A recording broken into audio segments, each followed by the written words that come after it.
Bismillahirrahmanirrahim. Assalamualaikum warahmatullahi wabarakatuh. Salam sejahtera bagi kita semua. Pertama sekali marilah kita mengucapkan puja dan syukur kehadirat Allah Subhanahu wa taala yang telah memberikan rahmat dan karunia-Nya kepada kita semua sehingga kita dapat melaksanakan ujian tertutup disertasi atas nama Maryam Nasution NIM 14169017 jurusan Ilmu Pendidikan Konsentrasi Pendidikan MIPA. Sholawat serta salam kita sampaikan ke arwah junjungan kita Nabi besar Muhammad Sallallahu Alaihi Wasallam yang berlapaskan Allahumma sholli ala Sayyidina Muhammad wa ala ali Sayyidina Muhammad. Yang saya hormati yaitu Bapak Profesor Dr. Ganepri PhD, Ibu Profesor Dr. Yeni Rozimela MED PhD, Bapak Profesor Dr. Atmazaki MPD, Bapak Profesor Dr. Ahmad Fauzan MPD MSI, Bapak Profesor Dr. Imade Arnawa MSI, Bapak Profesor Dr. Ali Amran MA PhD, Bapak Dr. Edwin Musdi MPD, Bapak Profesor Dr. Herman Nirwana MPD, Bapak Profesor Dr. Sahat Saragi MPD. Pada kesempatan ini izinkan saya akan menyampaikan isi disertasi saya yang berjudul yaitu pengembangan model pembelajaran berbasis masalah dan pemberian reward untuk meningkatkan pemahaman konsep serta pemecahan masalah aljabar linear elementer di IAIN Padang Sidempuan. Adapun yang melatar belakangi penelitian ini adalah seperti diketahui bersama bahwa pendidikan adalah usaha sadar dan terencana untuk mewujudkan suasana belajar dan proses pembelajaran agar peserta didik secara aktif mengembangkan potensi dirinya untuk dapat memiliki kekuatan spiritual keagamaan, kecerdasan, akhlak mulia, serta memiliki keterampilan yang diperlukan dirinya, masyarakat, bangsa, dan negara. Oleh karena itu, untuk mencapai tujuan pendidikan tersebut, kita sebagai pendidik maupun sebagai pengajar sekaligus dosen harus dapat memilih ataupun memberikan model-model pembelajaran ataupun metode-metode pembelajaran yang dapat mengaktifkan proses berpikir mahasiswa, sehingga mahasiswa dapat berpikir secara analisis, kritis, dan sistematis. Di samping itu, seorang dosen ataupun seorang pendidik harus mampu juga mengembangkan motivasi ataupun dorongan baik di secara intrinsik maupun ekstrinsik. Dan nantinya mahasiswa akan dapat yaitu melakukan proses pembelajaran dengan kesadarannya sendiri. Oleh sebab itu, pendidik ataupun pengajar dituntut untuk memberikan yang terbaik agar proses pembelajaran dapat berjalan dengan lancar. Untuk peningkatan pendidikan tersebut tentu seorang pendidik ataupun seorang dosen yaitu mengalami kesulitan-kesulitan ataupun kendala-kendala.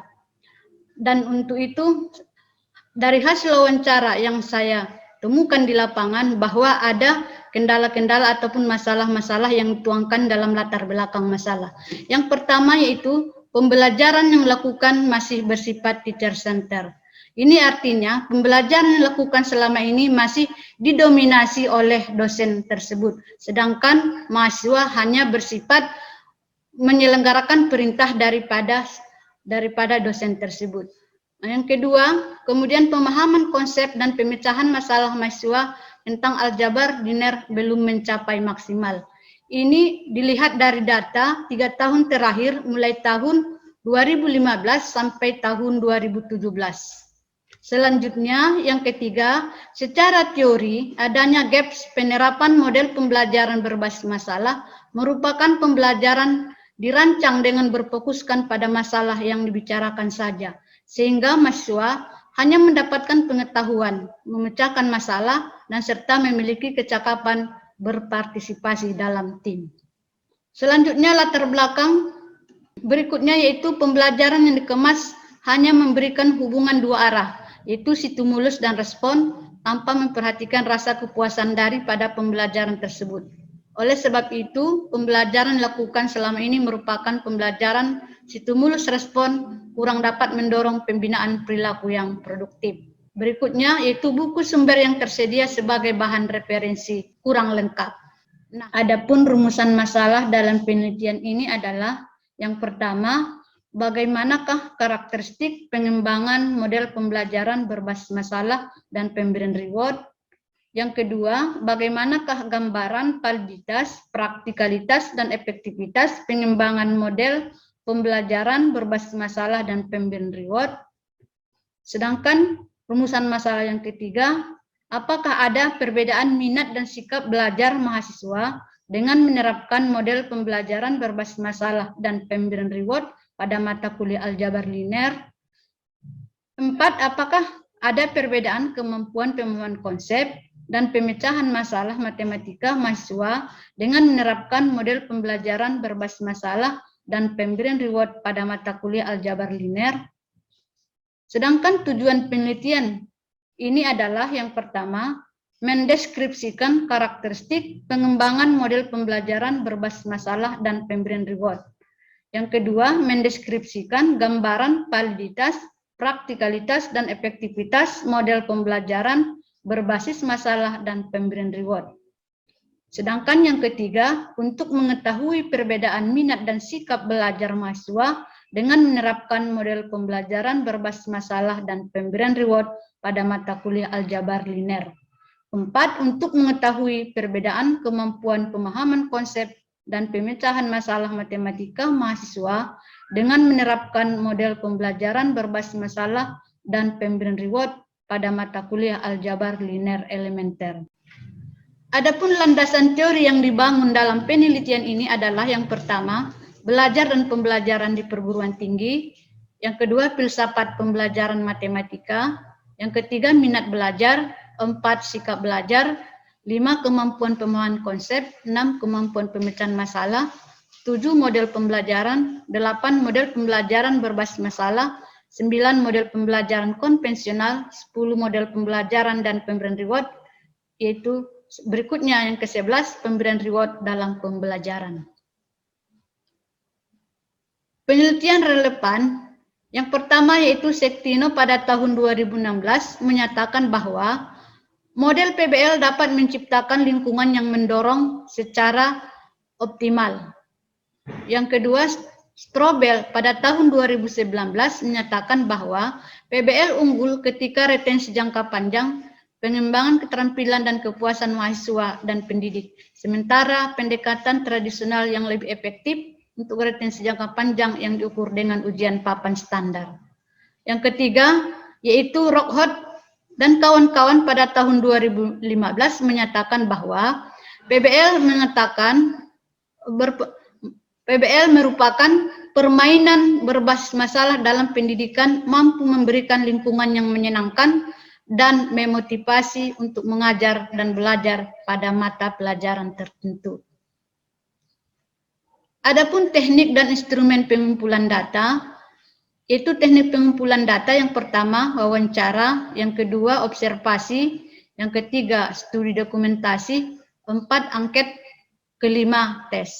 Sedangkan instrumen pengumpulan data pedoman wawancara, yang kedua lembar observasi, ketiga panduan studi dokumentasi, 4 angket, 5 lembar validasi, 6 lembar soal tes. Ini semuanya yaitu setelah dicari nilai validasinya itu berada pada taraf valid dan sangat valid. Sedangkan nilai ICC-nya berada pada taraf baik dan baik sekali. Adapun teknik analisis data yang pertama yaitu statistik deskriptif, ini menunjukkan yaitu statistik yang mendeskripsikan secara kualitatif. Sedangkan statistik inferensial ini merupakan statistik yang menggambarkan berupa perhitungan-perhitungan dengan berupa data angka.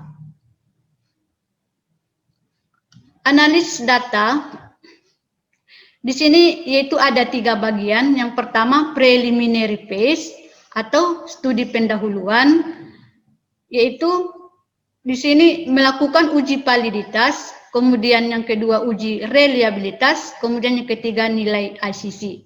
Sedangkan pada tahap prototyping phase ini melakukan uji praktikalitas. Sedangkan pada tahap assessment phase ini melakukan uji efektivitas produk. Sedangkan uji efektivitas produk Ini dilihat ataupun dilakukan dengan dua cara. Yang pertama yaitu tes, yang kedua dengan non-tes. Sedangkan tes ini melihat ataupun mengukur daripada kemampuan pemahaman konsep dan kemampuan pemecahan masalah. Kemudian sebelum tes ini diberikan kepada mahasiswa, maka terlebih dahulu dilakukan uji kepalitan item soal, kemudian uji tingkat kesukaran, kemudian uji daya beda, kemudian uji reliabilitas. Sedangkan alat ukur non-tes untuk mengukur sikap dan minat belajar. Sikap dan minat belajar ini kemudian diuji pada tahap validitas butir item, kemudian yang kedua itu uji tahap reliabilitas. Metode penelitian yang dipakai pada penelitian ini yang pertama yaitu jenis penelitiannya yaitu Research and Development atau dikatakan R&D menggunakan model PLOM pada tahun 2013. Sedangkan tempat dan waktu penelitian yaitu di IAIN Padang Sidempuan pada tahun ajaran 2017-2018. Subjek penelitian adalah dosen dan mahasiswa yang berada di kampus IAIN Padang Sidempuan. Sedangkan evaluasi penelitian dilakukan adalah evaluasi formatif TESMER yang evaluasi formatif atau pada tahun 1995. Sedangkan objek penelitian yaitu model pembelajaran berbasis masalah dan pemberian reward atau disingkat dengan MP, BM, dan R. Selanjutnya yaitu hasil preliminary research. Yang pertama hasil analisis kebutuhan, ini berdasarkan diambil dari hasil analisis wawancara terhadap 2 orang dosen. Bahwa 2 orang dosen menyatakan yaitu belum pernah menggunakan model pembelajaran berbasis masalah dan pemberian reward. Model pembelajaran yang digunakan yaitu bentuk diskusi kelompok, belajar secara mandiri, dan pemberian tugas dan metode ekspositori. Perangkat yang ada belum maksimal dalam mendukung peningkatan kemampuan matematis mahasiswa. Kegiatan belajar mengajar lebih cenderung kepada teacher center. Sedangkan hasil preliminary research untuk analisis konsep yaitu yang pertama persamaan linear yaitu membahas tentang eliminasi Gauss, kemudian eliminasi Gauss-Jordan, selanjutnya yaitu persamaan linear homogen. Sedangkan materi matriks yaitu membahas jenis-jenis matriks, kemudian penjumlahan, perkalian, pengurangan, dan pemangkatan. Kemudian selanjutnya yaitu materi untuk determinan. Seterusnya yaitu hasil preliminary research yaitu untuk hasil wawancara dengan mahasiswa. Bahwa mahasiswa menyatakan dalam proses pembelajaran mahasiswa sebagai penyimak dan pendengar atau dikatakan aktivitas rendah. Buku teks yang dipakai banyak berisikan konsep-konsep, teorema-teorema, dan penjabaran yang terlalu padat sehingga susah dipahami. Perangkat yang ada belum maksimal dalam mendukung peningkatan kemampuan mahasiswa. Mahasiswa berharap agar ada lembar kerja atau buku panduan yang memuat materi-materi yang sudah dipahami dan penjabaran konsep yang ringkas. Seterusnya hasil preliminary research yaitu hasil analisis kurikulum. Terdapat di sini beberapa pernyataan bahwa susunan materi yang disuguhkan terlalu banyak sehingga tidak sesuai dengan waktu yang tersedia. Konsep-konsep materi banyak bersifat abstrak. Silabus yang menjadi rambu-rambu dalam pembuatan rencana perkuliahan semester atau RPS dituangkan dalam satuan acara perkuliahan atau disingkat dengan SAP. Adapun hasil perancangan produk awal atau prototipe pertama itu dikatakan model pembelajaran berbasis masalah dan pemberian reward yang terdiri dari yang pertama sintak. Sintak yaitu yang pertama merumuskan masalah dan pemberian reward, yang kedua menganalisis masalah dan reward, yang ketiga mengajukan hipotesis dan reward, yang keempat mengumpulkan data dan pemberian reward, 5 menguji hipotesis dan pemberian reward, 6 memberi kesimpulan dan pemberian reward. Sedangkan sintak yang pertama sampai dengan ketiga ini merupakan pemberian rewardnya berbentuk yaitu non-verbal. Sedangkan sintap 4 sampai 6 diberikan pemberian reward dalam bentuk verbal. Selanjutnya sistem sosial yaitu adanya kerjasama interaksi multi arah. Kemudian sistem pendukung yaitu RPS, SAP, buku dosen, LKM, aljabar linear elementer, kemudian alat evaluasi. Sedangkan dampak instruksional itu meningkatkan kemampuan pemahaman konsep matematika mahasiswa, meningkatkan kemampuan pemecahan masalah matematika mahasiswa. Sedangkan dampak pengiringnya yaitu meningkatkan sikap, meningkatkan minat. Dan seterusnya prinsip reaksi adalah student center, di mana di sana berpikir kritis, logis, dan kreatif. Adapun produk yang dihasilkan yaitu berupa buku panduan dosen, sedangkan buku panduan dosen itu terdiri dari silabus, kemudian RPS, kemudian SAP, kemudian rubrik penilaian. Silabus atau RPS itu berisikan identitas mata kuliah, manfaat mata kuliah, deskripsi mata kuliah, dan kompetensi yang akan dicapai. Sedangkan SAP berisikan langkah-langkah pembelajaran, contoh soal, tugas kelompok baik secara mandiri maupun secara tim. Selanjutnya produk berikutnya yaitu berupa lembar kerja mahasiswa atau disingkat dengan LKM. LKM ini berisikan materi pembelajaran, tugas soal-soal kelompok dan individu terbimbing. Selanjutnya lembar penilaian. Adapun yang kedua hasil self-evaluation terhadap prototipe pertama yaitu RPS. Yang dievaluasi yaitu yang pertama RPS atau rencana pembelajaran semester, maka didapatkan rata-ratanya 0,75 dapat dikategorikan yaitu tinggi.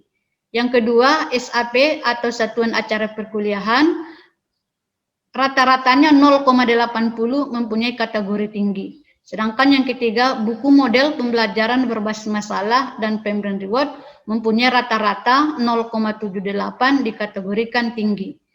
Yang keempat, LKM atau lembar kerja mahasiswa mempunyai rata-rata 0,78 dikategorikan tinggi. Sedangkan kelima, buku dosen dikategorikan 0,83 dikategorikan sangat tinggi. Yang keenam, yaitu angket sikap mahasiswa dengan rata-rata 0,80 dikategorikan tinggi. Sedangkan yang ketujuh, angket minat mahasiswa mempunyai rata-rata 0,78 dikategorikan tinggi. Yang kedua, hasil develop atau prototype phase. Ini diambil dari hasil evaluasi formatif atau expert review. Yang dievaluasi yang pertama yaitu RPS atau rencana pembelajaran semester. Jumlah validator di sini ada 6 orang, kemudian hasil perhitungan daripada perhitungan validatornya itu terdapat rata-rata di sini 0,76 mempunyai kategori tinggi. Yang kedua SAP atau satuan acara perkuliahan mempunyai rata-rata 0,76 dikategorikan tinggi. Yang ketiga buku model pembelajaran berbasis masalah dan pemberian reward mempunyai rata-rata 0,76 dikategorikan tinggi. 4 LKM atau lembar kerja mahasiswa mempunyai rata-rata 0,77 dikategorikan tinggi. Sedangkan yang kelima buku dosen yaitu mempunyai rata-rata 0,76 dikategorikan tinggi. Produk untuk hasil develop atau prototype phase untuk evaluasi formatif atau dikatakan one-to-one yaitu mempunyai rata-rata 0,78 dikategorikan tinggi. Sedangkan hasil evaluasi formatif atau small group evaluation dikategorikan sangat tinggi mempunyai rata-rata 0,88. Berikutnya hasil evaluasi formatif atau field test dikategorikan yaitu sangat tinggi mempunyai rata-rata 0,82. Kemudian adapun hasil evaluasi formatif itu berasal dari focus group discussion, ini memberikan saran dan masukan. Yang pertama yaitu berasal dari Bapak Dr. Suparni MPD dan menyatakan bahwa adapun upaya revisi yang dilakukan memperbaiki bahasa sesuai bahasa matematika dan penyederhanaan penulisan algoritma. Yang kedua, Nur Ibu Fauzia MPD, adapun upaya revisi yaitu menyesuaikan sintak pembelajaran dan menyesuaikan dengan waktu. Yang ketiga, Ibu Dia Horia MPD, itu bahwasanya upaya revisi yang lakukan penjelasan sintaks kepada pengguna dengan materi aljabar linear elementer. Sedangkan yang keempat, Muhammad Syarif MPD, yaitu memperbaiki pengetikan gambar, lambang, pemberian warna yang menarik. Berikutnya yang ketiga yaitu hasil asesmen PACE. Itu hasil asesmen di bidang pengetahuan atau kognitif bahwa hasil independen di tes terdapat pemahaman konsep yaitu nilai signifikansi 0,000, sedangkan yang didapatkan nilai alfa 0,05, keputusan H0 ditolak, dan disimpulkan bahwa terdapat perbedaan pemahaman konsep kelas kontrol dan kelas eksperimen. Dan hasil T-test menunjukkan bahwa terdapat perbedaan antara pemahaman konsep mahasiswa kelas kontrol dan kelas eksperimen dengan menggunakan model pembelajaran berbasis masalah dan pemberian reward, di mana nilai signifikansinya sebesar 0,00 lebih kecil daripada 0,05.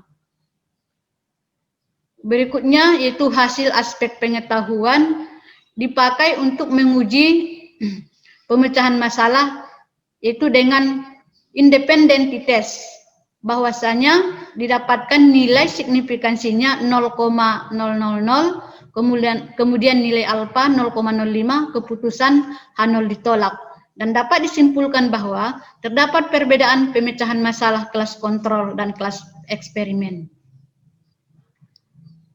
Sedangkan hasil asesmen PACE untuk hasil angket sikap bahwa didapatkan nilai signifikansi 0,000, nilai alfa 0,05, keputusan H0 ditolak, kesimpulan terdapat perbedaan sikap mahasiswa kelas kontrol dan kelas eksperimen dengan penerapan model pembelajaran berbasis masalah dan pemberian reward.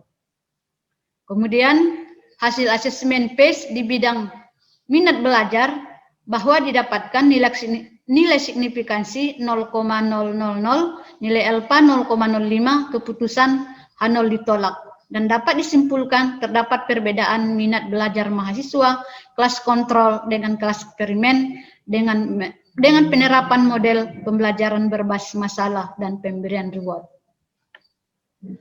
Adapun produk yang dihasilkan dapat dilihat pada layar, yaitu hasil produk model pembelajaran berbasis masalah dan reward. Yang pertama yaitu berupa buku petunjuk dosen, yang kedua lembar kerja mahasiswa, yang ketiga buku model pembelajaran berbasis masalah dan pemberian reward. Adapun kesimpulan yang didapatkan dari hasil penelitian yaitu yang pertama, model pembelajaran berbasis masalah dan reward mengadopsi model pengembangan model PLOM. Karakteristik terdiri dari 6 sintaks, yaitu merumuskan masalah dan reward, menganalisis masalah dan reward, mengajukan hipotesis dan reward, mengumpulkan data dan reward, menguji hipotesis dan reward, dan memberi kesimpulan dan reward. Kedua, validitas penggunaan model pembelajaran berbasis masalah dan reward berada pada kategori tinggi, dengan karakteristik kevalitan tertuang dalam penyusunan buku model, RPS, SAP, dan LKM yang valid dalam hal konten, desain pembelajaran, desain tampilan atau kegrafikan, serta bahasa. Praktikalitas penggunaan model pembelajaran berbasis masalah dan reward memperoleh nilai dengan kategori tinggi. Karakteristik kepraktisan model ini mudah dipahami, mudah dilaksanakan, mempunyai daya tarik, manfaat, dan waktu yang efisien dalam pembelajaran. Efektivitas model pembelajaran berbasis masalah dan reward berada pada kategori tinggi, di mana karakteristik keefektifan dilihat dari peningkatan kemampuan matematis dan peningkatan dampak pengiringnya. Kesimpulan yang ketiga, terdapat perbedaan minat dan sikap belajar mahasiswa dengan menerapkan model pembelajaran berbasis masalah dan pemberian reward pada mata kuliah aljabar linear elementer. Sedangkan kesimpulan yang terakhir, ya terdapat perbedaan kemampuan pemahaman konsep dan pemecahan masalah matematika mahasiswa dengan menerapkan model pembelajaran berbasis masalah dan pemberian reward pada mata kuliah aljabar linear elementer. Adapun implikasi pada penelitian ini yang pertama, model pembelajaran berbasis masalah dan reward mempunyai 6 sintaks yang mempunyai keunggulan pada setiap langkah sintaks dan dapat bekerja sama dengan mengikuti metode-metode ilmiah sehingga mahasiswa dapat memperoleh pengetahuan serta merasa dihargai dan termotivasi. Yang kedua, dapat membantu mahasiswa meningkatkan kemampuan matematis, khususnya kemampuan pemahaman konsep dan kemampuan pemecahan masalah dalam mata kuliah aljabar linear elementer. Ketiga, sistem pendukungnya membantu mahasiswa menumbuhkan minat belajar mata kuliah aljabar linear elementer, memiliki sikap yang positif, serta dapat mengaktifkan mahasiswa dalam belajar dengan adanya peran yang diberikan pada setiap mahasiswa pada proses diskusi. Adapun saran, yang pertama bagi dosen disarankan menggunakan model pembelajaran berbasis masalah dan reward dalam proses perkuliahan aljabar linear elementer untuk meningkatkan kemampuan matematis mahasiswa terutama dalam ilmu sains serta memfasilitasi peningkatan minat dan sikap belajar mahasiswa. Yang kedua, bagi mahasiswa dalam mempelajari lembar kerja mahasiswa atau LKM ini secara berurutan. Karena dari setiap materi sudah disusun dari yang termudah hingga pada yang sulit, hingga keseluruhan materi dapat dengan mudah dimengerti dalam proses peningkatan kemampuan matematis. Yang ketiga, bagi peneliti selanjutnya disarankan mengembangkan perangkat pembelajaran, khususnya lembar kerja mahasiswa berdasarkan pada model pembelajaran berbasis masalah dan reward pada mata kuliah matematika lain yang sesuai dengan komponen dan prinsip model pembelajaran. Yang keempat, pemerintah dan pihak yang terkait disarankan menyediakan sarana dan prasarana yang mendukung pembelajaran sains untuk terlaksananya pembelajaran berbasis eksperimen. Karena teori dan eksperimen merupakan ilmu yang saling berkaitan, sehingga sumber pengetahuan yang dihasilkan dalam mencapai suatu pengembangan semakin akurat dan dapat dipercaya. Demikian yang dapat saya sampaikan pemaparan dari isi disertasi saya. Bila ada kejanggalan saya memohon maaf. Wabillahi taufiq wal hidayah. Assalamualaikum warahmatullahi wabarakatuh.